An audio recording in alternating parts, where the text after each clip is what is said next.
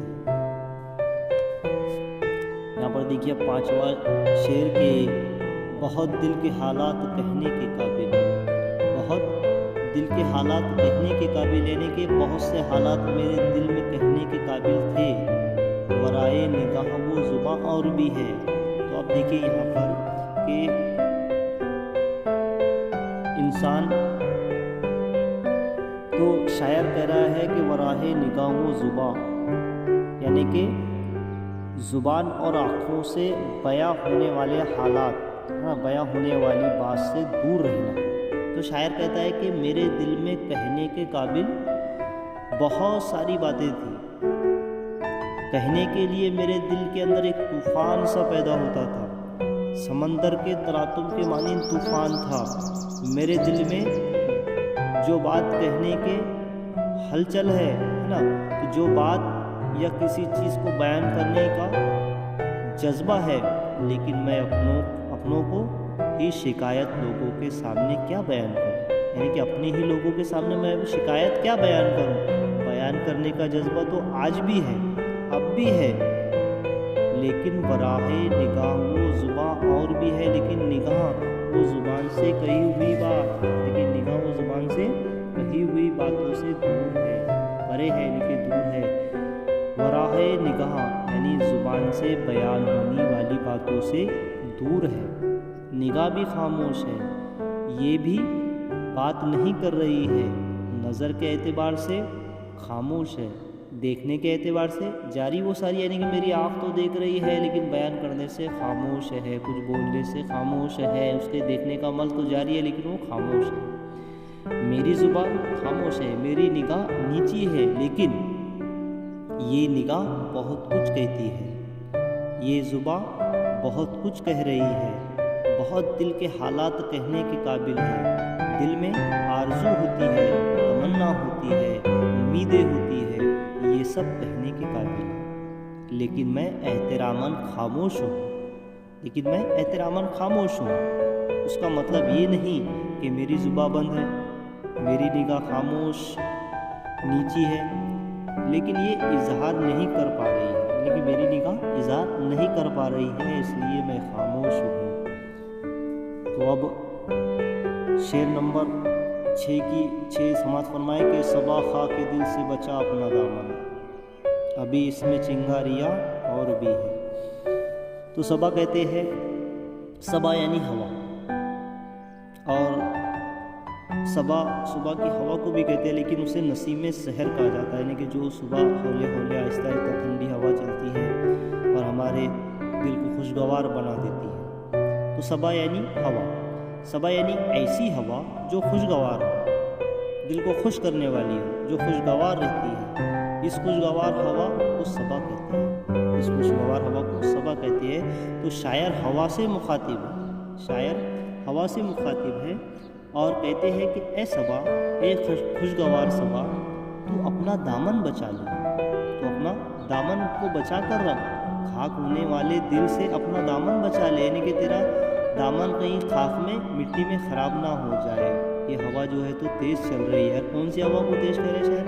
صبا کو، ہے نا، جو خوشگوار ہوا چل رہی ہے، یعنی کہ میرے دل میں جو امنگیں ہیں، جو جوش ہے، جو ولولہ ہے، جو میرے دل میں زخم کا گھر بنا ہوا ہے، اور اس گھر سے جو جوش ہے اس سے ذرا دور ہی رہنا، کیونکہ اگر آپ قریب آ گئے تو میرے دل میں جو چنگاریاں ہیں وہ ابھریں گی اور ابھر کر آگ لگا سکتی ہیں۔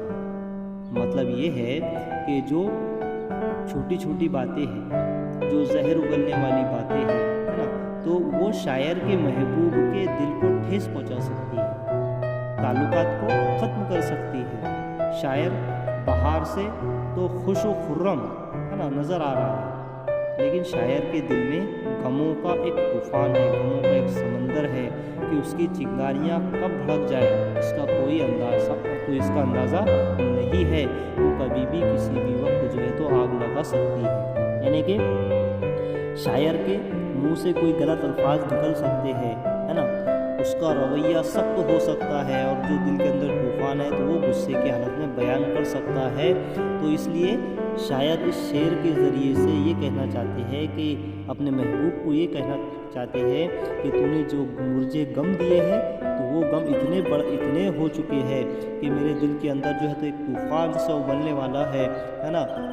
تو اس سے بہتر ہے کہ میں کچھ اپنے زبان سے بیان کر دوں، اپنے جذبات کو بیان کر دوں، اپنے جذبات کو، طوفان کو اپنے زبان سے بیان کر دوں، ہے نا، غصے کی حالت میں، سخت مزاجی میں۔ تو اس سے بہتر یہ ہے کہ تو اپنے دامن کو بچا کر رکھے، نہیں کہ تو اپنے دامن کو تو اپنے مجھ سے جو ہے تو دوری کر لے، تو مجھ سے جو ہے تو فاصلہ کر لے۔ تو شاعر نے یہ تمام چیزیں جو ہے تو صبح کی ہوا، خوشگوار ہوا سے کے سہارا لے کر جو ہے تو یہ بات پیش کی ہے۔ تو یہاں پر ہم نے دیکھے کہ اسی کے ساتھ ساتھ ہم نے جس طرح غزل میں غزل کا مطلع ہوتا ہے، پہلے شعر کو مطلع کہا جاتا ہے، اسی میں جو ہے تو شاعر جو ہے تو اپنا تخلص استعمال کر کے، یہاں پر دیکھیے کہ وہ مجھ سے جگر، ہے نا، شاعر کا یہاں پر تخلص استعمال ہوا ہے، جگر مراد آبادی۔ تو بدگماں اور بھی، یعنی کہ غزل کے آخری شعر کو مقطع کہتے ہیں۔ مقطع وہ کہلاتا ہے جس میں شاعر اپنا تخلص استعمال کرتا ہے، تو وہاں پر غزل کا اختتام ہوتا ہے۔ تو دیکھیے غزل کا مقطع، تو غزل کا آخری شعر مقطع کہلاتا ہے، جس میں شاعر اپنا تخلص استعمال کرتا ہے، جہاں شاعر اپنا کلام کا اختتام کرتا ہے۔ یعنی کہ یہاں پر یہ شعر دیکھیے کہ انہیں جب سے ہے اعتماد محبت، انہیں جب سے ہے اعتماد محبت، وہ مجھ سے جگر بدگماں اور بھی ہے۔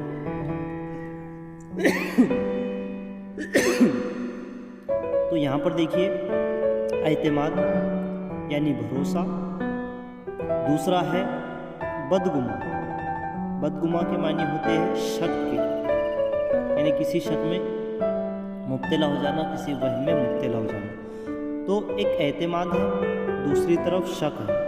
تو کوئی شاعر اپنے شعر میں کوئی دو ایسے الفاظ استعمال کرتا ہے جو معنوی اعتبار سے، یعنی کہ معنی رکھنے کے اعتبار سے ایک دوسرے کے ضد ہو یا ایک دوسرے کے ضد ہے، تو ایسے شعر کی کیفیت کو صنعت تضاد کہتے ہیں، یعنی کہ الٹ الفاظ صنعت تضاد کہتے ہیں، اس میں ضد ہے۔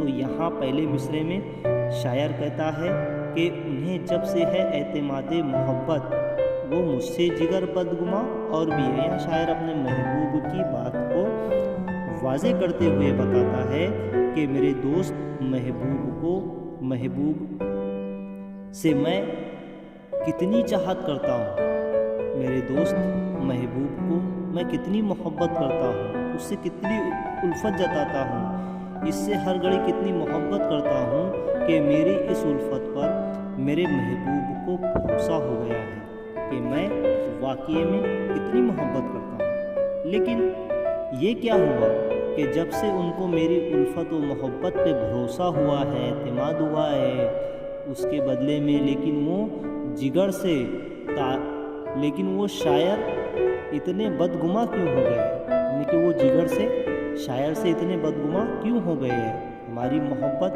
وہ الفت میں شک کیوں آ گیا ہے۔ تو اس میں شاعر نے ایک پیچیدہ بات بھی بیان کر دی ہے کہ ایک طرف تو محبت پر بھروسہ ظاہر کیا جا رہا ہے اور دوسری طرف جو ہے وہی محبت سے بدگماں بھی ہو رہی ہے، اس میں شک بھی ہو رہا ہے۔ تو عزیز طلباء و طالبات، کی غزل نمبر 3 جگر مراد آبادی کے ہر اشعار کی تشریح جو ہے تو ہم نے سماعت فرمائی۔ اب اس کے بعد جو ہے تو ہم انشاءاللہ کل کے پیریڈ میں سوالات کے جوابات سماعت فرمائیں گے۔ خدا حافظ۔